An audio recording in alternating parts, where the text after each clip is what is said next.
오늘 욥기 말씀은 욥기 7장부터 우리가 보면서 말씀을 나누려고 합니다. 지난 시간 6장의 말씀까지 보았는데 이제 욥기 7장에서 보면 욥이 굉장히 고통을 받고 있다라는 걸 알게 돼요. 3절, 4절, 5절, 6절 한번 볼까요? 같이 한번 읽어봐요. 욥기 7장 3절에서 6절. 7장 3절 한번 볼까요? 이와 같이 내가 여러 달째 고통을 받으니 고달픈 밤이 내게 작정되었구나. 내가 누울 때면 말하기를 언제나 일어날까, 언제나 밤이 갈까 하며 새벽까지 이리 뒤척 저리 뒤척 하는구나. 내 살에는 구더기와 흙덩이가 의복처럼 입혀졌고 내 피부는 굳어져 터지는구나. 나의 날은 배틀의 북보다 빠르니 희망 없이 보내는구나. 아멘. 지금 이 몇 구절을 보면 욥이 얼마나 고통스러운지. 여러분 진짜 아파가지고 누웠는데 잠도 안 오고 밤이 너무 길어서 그냥 계속 밤새도록 고통 가운데 있어 본 적 있으세요? 그러면 욥을 이해할 수 있을 거예요. 이게 여러 달째 이렇게 고통을 받는데 너무 아프니까 잠도 안 와요. 그리고 누웠는데도 언제 일어날까? 언제 밤이 지나갈까? 이리 뒤척 저리 뒤척 새벽까지 잠도 못 자고 아파서 내 살에는 구더기가 흙덩이가 의복처럼 입혀졌다. 여러분 지금 욥이 얼마나 고통스러운지요. 그러니까 차라리 15절 보세요. 15절 7장 15절 같이 읽어봅니다. 시작. 뼈를 깎는 고통을 겪느니 차라리 숨이 막히는 것과 죽는 것을 택하리이다. 이렇게 아프면 차라리 죽는 게 낫지 할 정도로, 진짜 아프면 여러분 이 아픈 채로 사는 것보다 그냥 하나님 나 데려가세요 라고 할 때 죽는 게 더 낫다라고 할 만큼 욥도 지금 그러는 거예요. 뼈를 깎는 고통이라고 하는 것, 여러분 숨이 막히는 것과 죽는 것을 차라리 택하겠다. 너무 아프니까 욥이 이러는 거예요. 16절에 내 생명을 싫어하고 영원히 살기를 원하지 아니하오니 나를 놓으소서. 하나님 그냥 죽게 내버려 두세요 라고 하는 거예요. 여러분 우리가 인생이 이런 경우 몸이 아프거나 또 어떤 인생의 고통을 만나서 이 육신은 아니어도 마음의 고통이 너무 심해서 죽고 싶다라고 하는 그런 생각들 드는 때가 있잖아요. 욥이 지금 그런 상황이에요. 얼마나 아픈지, 몇 달째 그 아픔 속에서 차라리 죽는 게 좋은데 하나님 차라리 날 데려가 주세요. 뭐 더 살고 싶은 마음 조금도 없어요 라고 하는 것.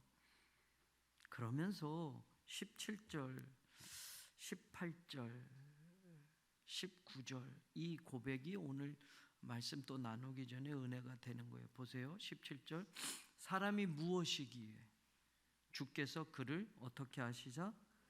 크게 만들다라는 문자적이고 이 단어의 원래 뜻은 존귀하게 하다. 사람이 뭐라고 하나님이 우리를 존귀하게 여겨주시느냐라는 거예요. 그 다음에 그에게 마음을 두시다. 마음을 두다라는 건 문자적으로 히브리어 뜻으로 하면 기울이다라는 거예요. 그래서 관심을 두다라는 거예요.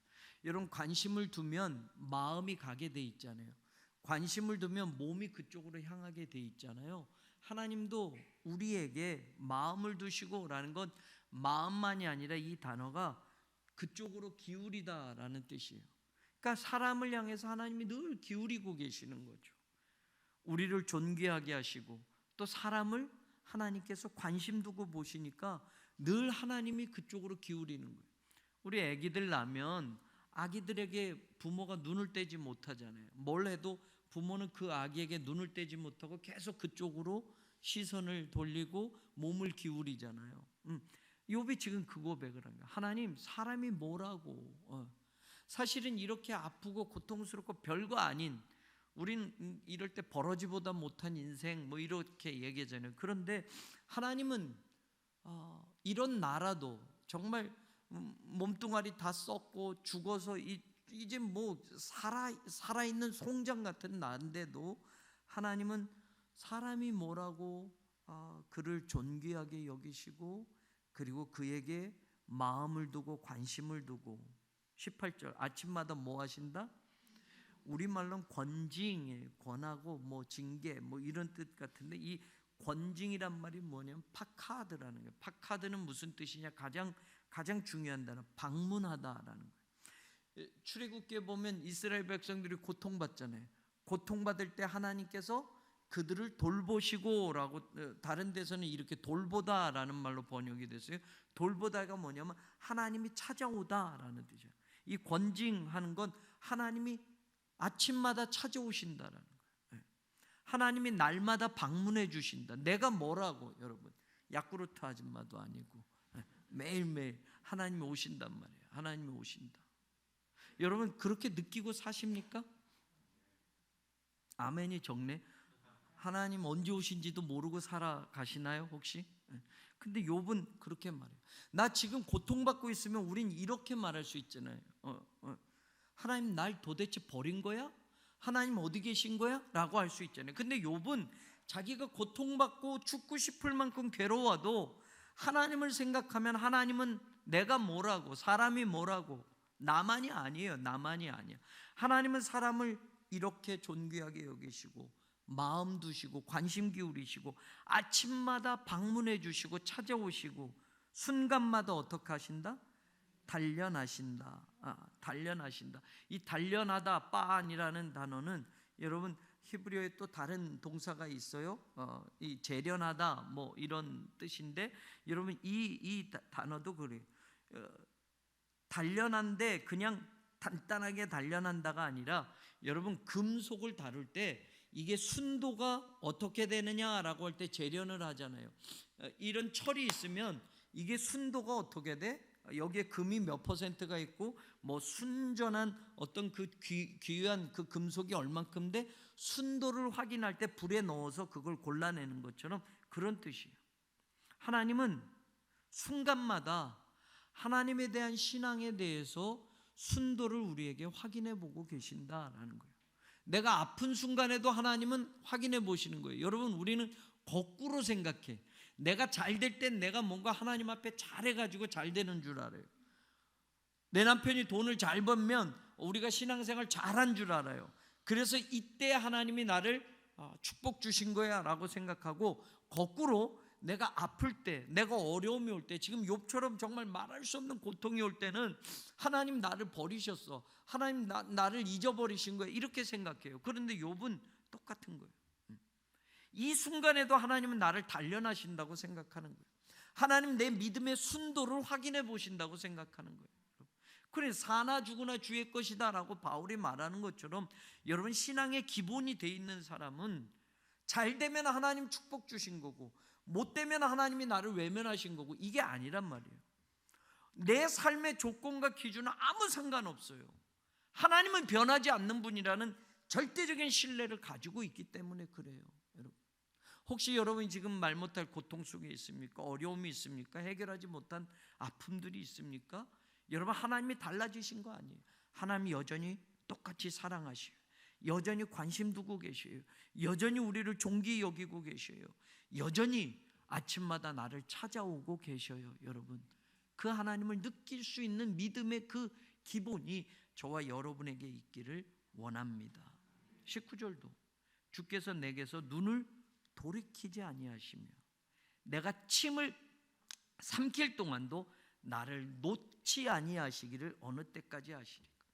어떤 학자들은 이 대목을 욥이 하나님이 지금 자기를 너무 고통스럽게 하는 것에 대한 불만이다라고 하는데 저는 그렇게 해석하지 않는 거예요.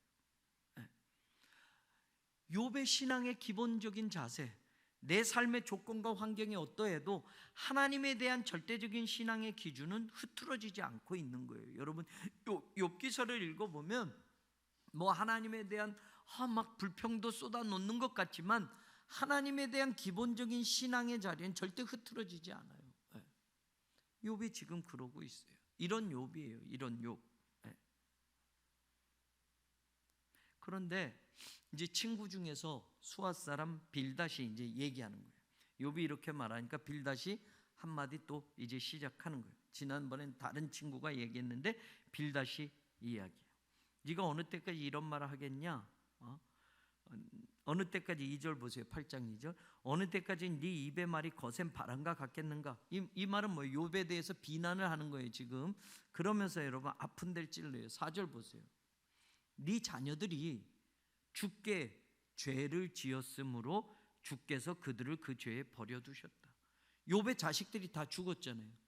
근데 빌닷이 하는 말이 그래요. 네 자식들 죄가 있었으니까 그렇게 된 거야. 여러분 우리가 신앙생활하면서 간혹 우리 스스로도 빌닷 같은 경험들을 많이 해요. 누가 좀 안 되면 아유 그 예배를 잘 드려야지 뭐 이렇게 하고 우리가 판단을 해요. 또 나 스스로도 그렇게 생각해. 뭐가 안 되면 아우 내가 하나님 앞에 뭘 잘못했기 때문에 하나님이 이렇게 벌 주시는 거야. 이런 빌닷과 같은 신앙, 빌닷과 같은 믿음의 기준, 이런 남 얘기가 아니라 우리 얘기예요. 우리의 얘기. 어쩌면 이 모습이 내 모습일 수도 있어요. 빌닷이 욥을 보면서 이제 한마디 거두는데 그거예요.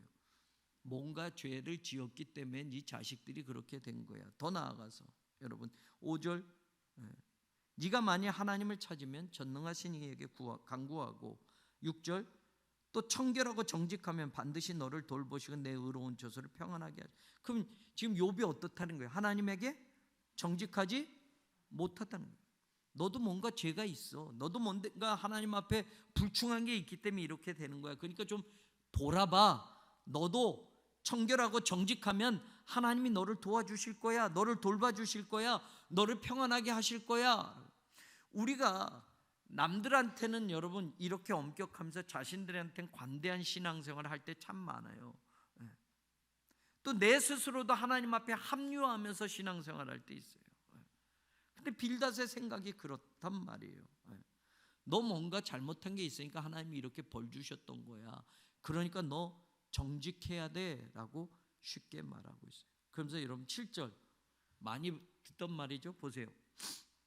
네 시작은 미약하였으나 내 나중은 심히 창대하리라. 여러분 한국 사람들이 이 말씀 되게 좋아하죠. 그래서 누구 개업하면 이거 성경 구절 이것만 갖다가 준다면 이거 쓰면 안 돼요. 성경 말씀은 짝이 있어요. 짝이 있어. 여러분 요 대목만 딱 하면 멋진 말이죠. 네 시작은 미약하였으나 나중은 창대하리라.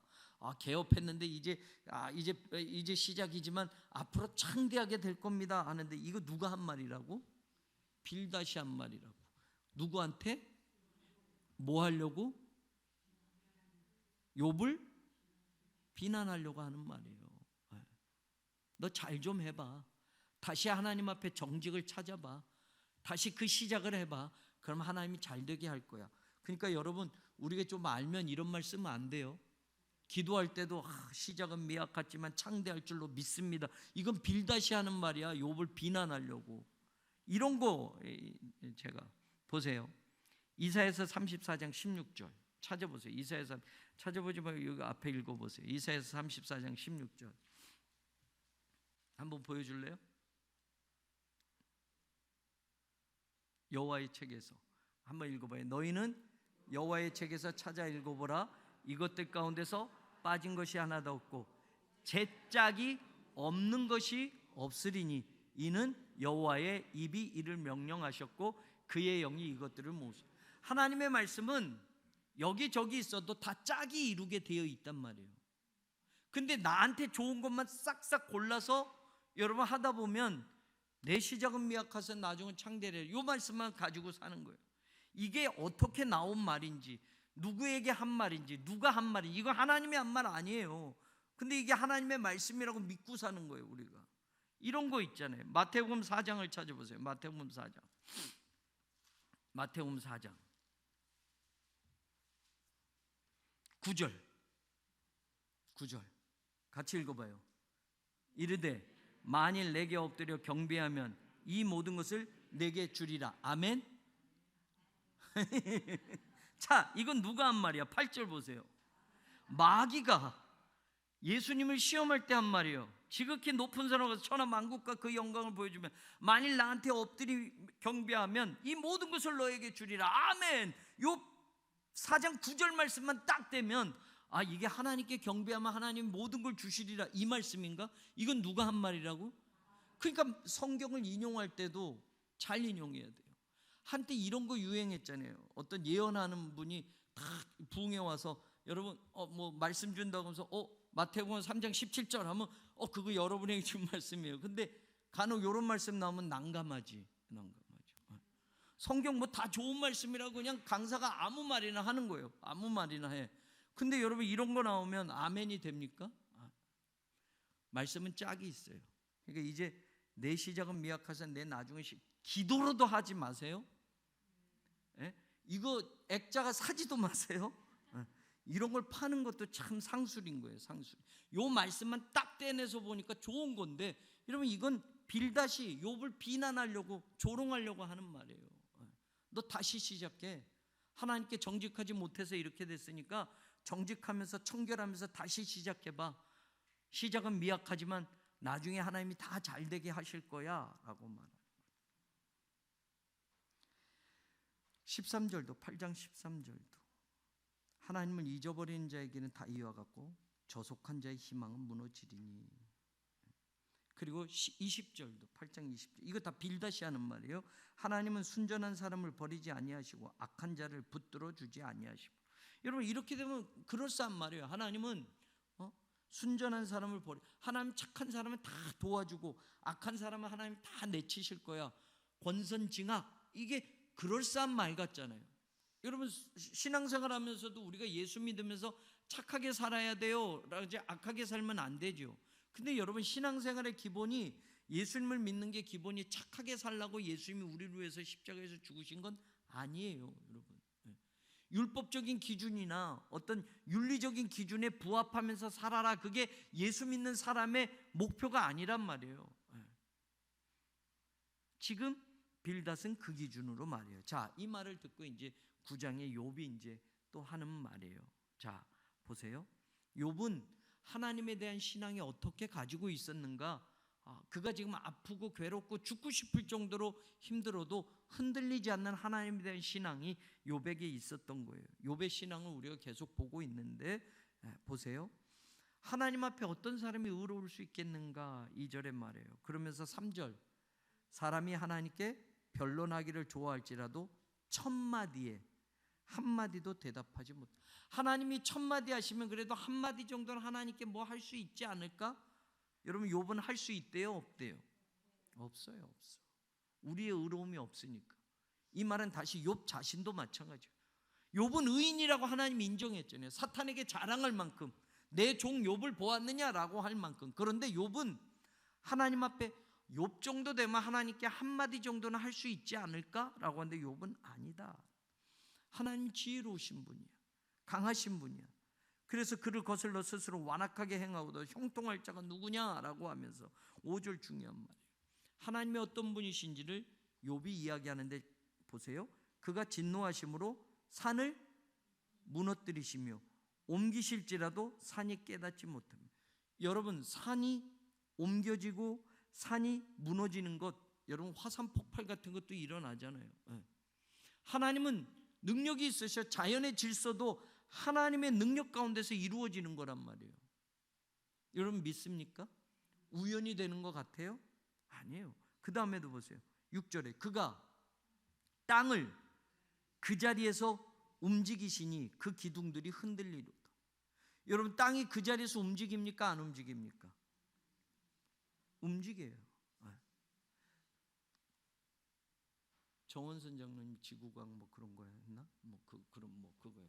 자, 우리 지구는 여러분 판 구조론에 따라서 여러분 유라시아판, 태평양에 있는 뭐 태평양판, 북아메리카판, 남아메리카판 뭐 이렇게 막 나눠져 있어요. 그래서 지구가 땅덩어리가 이렇게 판 구조론으로, 그래서 땅덩어리가 움직여서 지진도 나는 거예요. 판과 판이 이렇게 밀리면 여러분 지진도 나고 막 이렇게 된단 말이죠. 화산이 폭발되고 땅도 그 자리에서 움직인, 이게 다 하나님의 큰 통치 아래 있는 거예요. 이 거대한 자연 질서도 하나님이 움직이시는 거예요. 또 보세요. 해를 명령하여 뜨지 못하게 하시며. 해가 뜨는 거예요? 지구가 도는 거예요? 지구가 도는 거예요. 근데 해가 뜨지 못한다라고 할 때 여러분, 해가 뜨지 못하면 큰일 나는 거죠. 이 우주는 이 서로의 중력에 관계돼서 여러분, 지구는 태양을 1년에 공전을 한단 말이에요. 공전을 해. 그리고 자기 스스로 자전을 해. 이거는 그 태양계에서의 서로의 인력에 의해서 움직이는 거예요. 달도 마찬가지고. 여러분, 이 질서는 하나님이 만들어 놓은 질서예요. 아주 치밀하게. 근데 태양이 뜨지 못한다. 이게 영어 성경에 보면 이렇게도 해석했어요. 태양이 빛을 내지 못한다. 하나님이 태양에게 말을 하니까. 여러분, 태양이 빛을 내지 못하는 때 있어요, 없어요? 아니, 빛은 내지만 지구에 빛이 안 비치게 될 수 있어요, 없어요? 개기일식 뭐 이런 거. 여러분, 그게 우연이 아니라 모든 게 우주가 질서대로 움직이는데 이게 다 누가 하시는 거다? 하나님이 하시는 거다. 욥은 알고 있었어요. 여러분, 욥이 아브라함 시대 사람이에요. 근데 그 시대에 지구과학을 공부하지도 않았는데 여러분, 욥이 이런 걸 알고 있단 말이에요. 지구는 판구조론에 의해서 땅이 서로 밀리고 밀리면서 지진도 난다라는 걸 알고 있어요. 이 모든 우주 질서도 치밀하게 움직이게 돼 있는데 이게 다 하나님이 통치하고 계신다는 걸 알고 있단 말이에요. 별들을 가두시는도다 라고 하면서 북두성 9절에 북두칠성, 삼성, 세 개 별이 뭐죠? 오리온, 오리온, 묘성, 뭐 이런 것도 다 알고 있어요. 다 알고 있어요. 자, 그러면서 10절 보세요. 하나님은 어떤 분이시다? 측량할 수 없는 큰 일을, 셀 수 없는 기이한 일을 행하시. 이 자연과 우주만 보더라도 하나님이 행하시는 일들을 우리가 알 수 있단 말이에요. 그런 분이신데 감히 우리가 거기에 첫 마디에 한 마디라도 섞을 수 있을까? 하나님의 지혜가 엄청난데, 하나님의 능력이 이렇게 크신데 거기에 우리가 뭘 대꾸할 수 있을까? 뭐라고 말할 수 있을까? 없다. 11절도 보세요.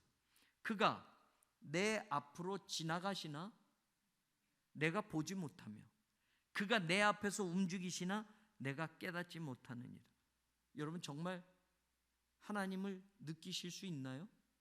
근데 여러분, 하나님이 앞에 가셔도 모를 때가 있단 말이에요. 하나님은 보지 못하고 하나님은 깨닫지 못하실 만큼 신비로우신 분이에요. 근데 어떤 이단들은 하나님을 자기 혼자 독점하고 다 아는 줄 알아. 자기를 통해서만 하나님의 계시를 다 받을 수 있다고. 이거 다 이단이에요. 이단. 하나님이 그렇게 오픈되어 있다고 한다면, 어떤 특정한 사람에게 하나님이 모든 것을 다 밝혀지게 된다면 그분은 하나님일 수가 없어요. 앞에 계셔도 하나님인지 모를 수 있어요. 지나가셔도 하나님이 지나가는지 모를 수 있어요. 하나님은 여전히 신비로우신 분이에요. 하나님은 하나님 스스로를 계시하지 않는 한 사람이 아무리 과학이 발달하고 사람이 아무리 똑똑해도 하나님을 알 수가 없어요. 그래서 하나님은 신이에요. 하나님이 우리에게 알려주시는 만큼만 알 수 있어요. 그게 계시예요. 기독교는 계시의 종교입니다. 하나님이 우리에게 말씀하지 않으면, 하나님이 우리에게 보여주지 않으면, 하나님이 우리에게 당신을 계시하지 않으면 우리는 알 수 있다 없다? 몰라요. 지금 현대 과학이 엄청나게 발달했다고 해도 과학과 기술로 하나님을 알아내지 못해요. 하나님이 자기를 계시하시는 만큼만 알 수 있어요. 하나님은 뭐로 계시해요? 자연의 질서로 하나님을 계시해요. 이게 우연이 아니다라는 걸 알게 된단 말이에요. 자동차만 해도 몇만 가지 이 부품이 결합돼서 자동차가 움직이는데, 그거와 상상할 수 없는 이 우주 질서가 움직여지는 게 우연히 어느 날 갑자기 절대 그럴 수 없어요. 이 세상을 봐도 자연 계시예요. 아, 이런 세상을 보고선 이 세상을 만드신 분이 계실 거야 라고 생각하게 만든단 말이에요. 자연 계시는 한계가 있어요. 특수 계시, 하나님이 무엇으로 당신을 계시하셨어요? 말씀. 하나님의 말씀으로 당신이 말하셔서 말씀을 통해서 우리가 하나님을 알게 돼요. Ultimate concern이라고 하는 궁극적인 관심, 궁극적인 계시, 퍼틸리라는 유명한 신학자가 말했어요. 하나님의 궁극적인 계시, 하나님의 마지막이고 절대적인 계시가 하나 있어요. 누구예요? 예수님. 예수님보다 하나님을 더 잘 알게 하는 계시는 이 세상에 존재하지 않아요. 그게 궁극적인 계시예요. 예수님을 통해서 하나님을 알 수가 있어요. 예수님을 통해서 하나님은 하나님 자신을 다 보여주셨어요. 그래서 예수님을 통해서 우리가 하나님을 믿을 수 있고, 예수님을 통해서만 하나님을 제대로 알 수 있는 거예요. 신천지 이만희를 통해서가 아니라, 문선명을 통해서가 아니라, 이단을 통해서가 아니라. 근데 사람들이 너무나 어리석어요. 대한민국의 이단이 얼마나 많은지. 예수님이 우리의 궁극적인 계시예요. 예수님을 통해서만 하나님을 알 수 있는 거예요. 그래서 하나님의 당신을 다 보여주시죠. 그런데 욥이 말하는, 하나님이 내 앞에 가도 난 알지 못해. 하나님이 여기 계셔도 나는 깨닫지 못해. 하나님은 여전히 신비로우신 분인데 그분이 1000마디 말한다고 내가 한마디라도 말할 수 있느냐? 못한다라는 것. 그 다음에 중요한 것 12절, 하나님이 빼앗으시면 누가 막을 수 있으며 뭐 하는 거예요? 라고 누가 물을 수 있으랴. 욥이 앞에 신앙 고백을, 주신 이도 하나님이시고 거두신 이도 하나님이시고. 그럼 여러분, 우리는 하나님이 주시는 하나님만 생각해요. 근데 하나님이 거두실 때도 있다고 한다면, 하나님이 거두시면 그걸 누가 막을 수 있느냐? 느헤미야 5장 13절을 보세요. 느헤미야 5장 13절. 느헤미야가 이야기하는데, 여러분 느헤미야 5장 13절 찾아주세요.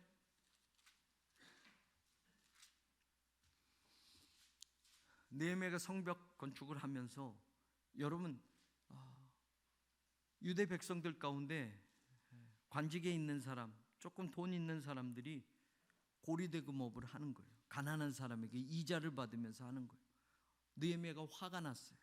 그러면서 여러분 5장 12절 보면, 그들이 말하기를 우리가 당신의 말씀대로 행하여 돌려보내고 그들에게서 아무것도 요구하지 아니하리라 하기로 내가 제사장들 불러 그들에게 그 말대로 행하겠다고 맹세하게 하고, 13절, 내가 옷자락을 털며 이르기를 이 말대로 행하지 아니하는 자는 모두 하나님이 또한 이같이 그 집과 산업에서 털어버리실지니 그는 곧 이렇게 털려서 어떻게 된다? 빈손. 하나님이 털면 빈손이 돼요. 아세요? 네? 느헤미야가 그걸 경고했어요. 욥도 알아요. 하나님이 가져가시면, 하나님이 빼앗으시면 하나님한테 누가 뭐 하시는 거예요? 이럴 수 있어요? 라고 누가 감히 말할 수 있겠느냐? 주신 분도 하나님이고 거둬가시는 분도 하나님. 여러분, 하나님이 주시는 거에만 우린 익숙해 있는데 하나님이 거둬가실 수도 있다라는 걸 명심해야 돼요. 그러면 내게 주신 것들을 어떻게 하나님의 영광을 위해서 사용할까? 이미 주신 것들을 하나님의 이름을 위해서, 하나님의 나라를 위해서 나는 제대로 쓰고 있는가를 우리는 물으면서 살아야 돼요. 욥에게 하나님이 다 가져가실 때 욥은 하나님을 원망하지 않았다고 그랬어요. 아, 하나님은 내게 주시기도 하시고 내게서 거둬가시기도 하실 수 있는 분이야. 그는 말로 하나님을 원망하지 않았다. 욥이 지금 고백하는 하나님이 쭉 연결이 돼 있어요. 그러면서 오늘 이 이야기를 하는 거예요. 15절 중요한 말이에요. 가령 내가 의로울지라도 대답하지 못하겠고 내가 나를 심판하실 그에게 간구할 뿐이며. 이게 법정 용어예요. 내가 뭐 좀 잘한 게 있어, 내가 조금 잘못한 거 없어 라고 얘기할 수 있다고 할지라도, 나 잘못이 없다고 할지라도 하나님 앞에서, 하나님의 재판정 앞에서 내가 대답하지 못하겠단 말이에요. 나를 심판하실 그분에게, 나를 재판하실 그분에게 하나님의 재판장에서 내가 할 수 있는 건 나 요만큼 잘했잖아요 이 말을 할 수 있는 게 아니라, 내가 가령 의로울지라도 나는 그렇게 말하지 못하고 오직 심판하시는 하나님에게 뭐만 할 뿐이다? 간구할 뿐이다. 간구할 뿐이다. 여러분, 간구하다라는 게 그냥 뜻이 아니에요. 긍휼을 베풀어 주십시오라는 뜻이에요. 그냥 내가 옳은 게 있으니까 나 이렇게 잘못한 거 없잖아요. 그런데 이런 일이 있어요? 하나님께 한마디도 말할 수 없는 거예요. 가령 내가 의로울지라도, 가령 내가 잘못한 것이 없을지라도 한마디도 대답하지 못하겠고, 오히려 하나님의 심판, 하나님의 재판 앞에서 나에게 긍휼을 베풀어 달라고 할 뿐이다 라고 욥이 말합니다. 그럼 여러분 우리가 한번 생각해 보세요. 우리는 신앙생활하면서 이 앞에 것에 중요점을 두고 방점을 두고 살아요. 내가 하나님 믿으니까 조금이라도 착해져야 돼. 하나님 믿으니까 내가 옳아야 돼. 하나님 믿으니까 내가 의로운 사람이 돼야 돼 라고 우리가 다시 율법적으로 회개하고 있어요. 그러면 내가 하나님 앞에 정당하게 요구할 수 있어. 내가 예배 잘 드렸으니까 하나님이 나 복 주셔야 되지 않습니까? 하나님 내가 11조 정확하게 드렸으니까 쌓을 곳이 없도록 붙지 않냐 보라 라고 했으니까 하나님 그렇게 해주셔야 되지 않습니까? 우리의 방점은 앞에 있어요. 내가 예수 믿고 의로워지는 것, 내가 예수 믿고 착해지는 것, 내가 예수 믿고 예배 잘 드리는 것, 내가 예수 믿고 하나님의 말씀 잘 듣는 것, 그러니까 하나님이 이만큼 주셔야 돼요 라고 하는 게 우리의 신앙생활의 내용이 될 때가 있어요. 근데 여러분 욥은 그게 아니에요.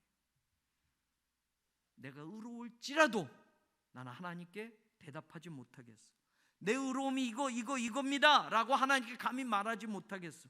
오직 내가 할 수 있는 건 뭐다? 하나님 나에게 긍휼을 베풀어 주십시오. 여러분 이게 신앙생활이에요. 이게 믿음의 자리예요. 우리가 예수 믿고 누구보다 조금 더 잘했다고 누구를 비판하기도 합니다. 왜 저 사람은 나만큼 못해? 아니면 저 사람은 왜 신앙이 저래? 장로인데, 권사인데, 집사인데, 목사인데?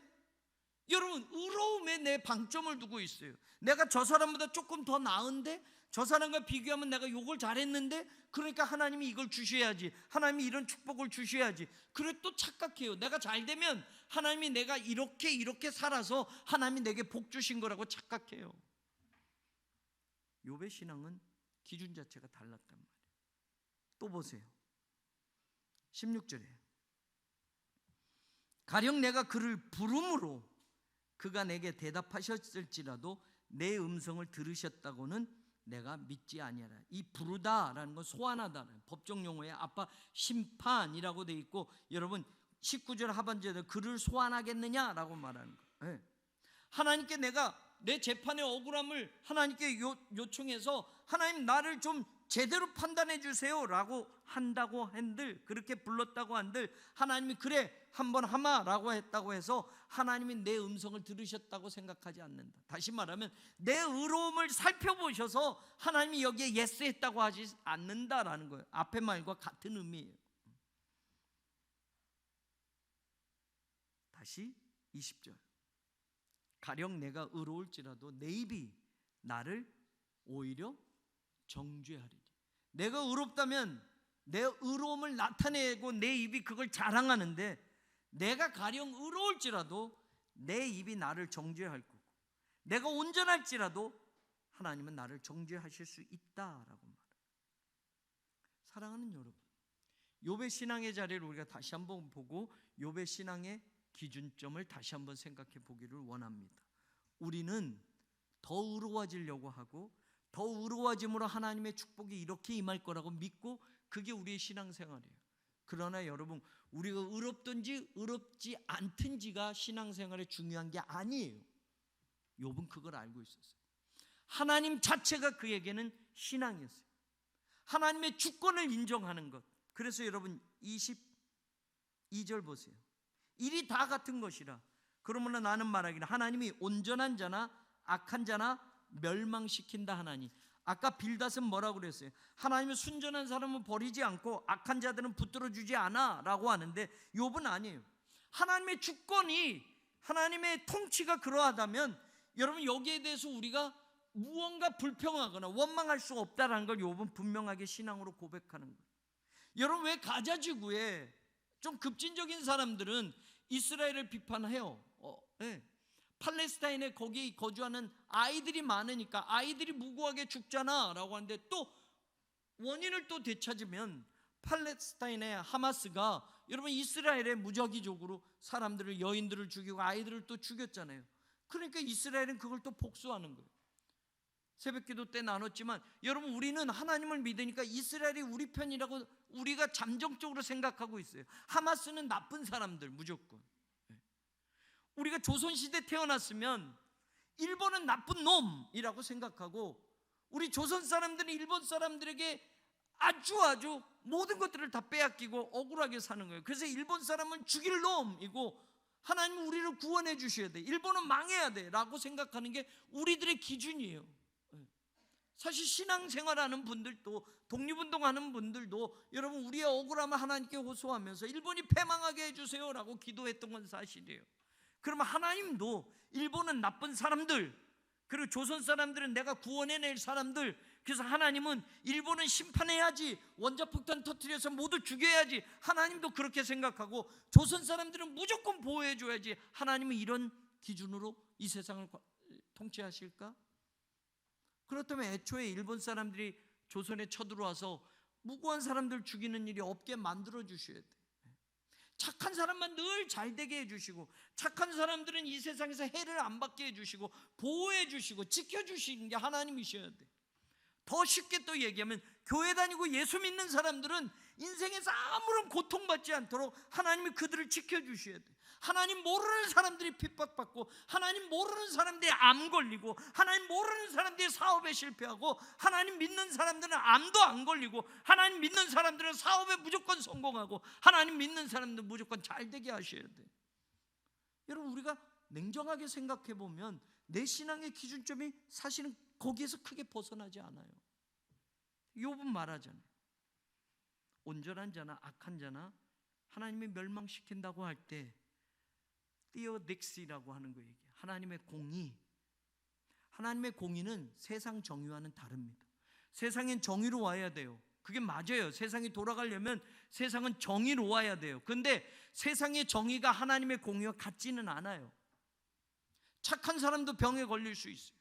하나님을 잘 믿는 사람도 죽을 수 있어요. 하나님을 믿는 사람도 이 땅에서 고통을 받을 수 있어요. 원인 모를 고통 속에서 욥처럼 힘들 수도 있어요. 그런데 여러분, 우리가 믿는 건 내가 잘 되니까 하나님이 좋으신 분이고 안 되니까 하나님이 나쁘신 분이 아니라는 거예요. 욥의 신앙에서는 우리에게 그걸 가르쳐 주고 있는 거예요. 하나님은 전적으로 옳으시다. 하나님의 통치는 완벽하시다. 우리의 정의 기준으로는 이해할 수 없는 순간이 오고, 내 윤리적인 기준으로도 말도 안 돼요. 지금 악한 사람은 다 멸망해야 돼요. 김정은도 죽어야 돼요. 독재자들이 다 죽어나가야 돼요. 공산주의는 다 망해야 돼요. 우리의 정의관념은 그거예요.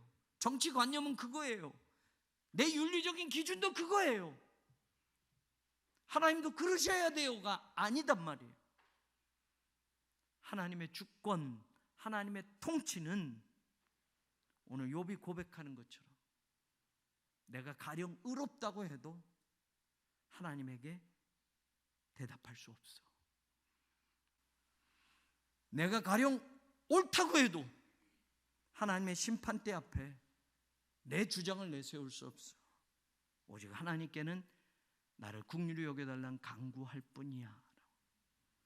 이게 욥의 신앙이었어요. 우리의 신앙의 기준점이 욥을 생각해 보면서 한번 달라지기를 원합니다. 여전히 내 신앙도 윤리적인 기준과 착한 아이 기준으로 그렇게 하면 하나님이 나에게 복 주시는 거고, 내가 뭔가 조금 잘못한 일이 있으면 아이고 하나님한테 잘못했네, 그래서 내가 이렇게 벌 받은 거야 라고 착각하면서 우리가 신앙할 때가 많아요.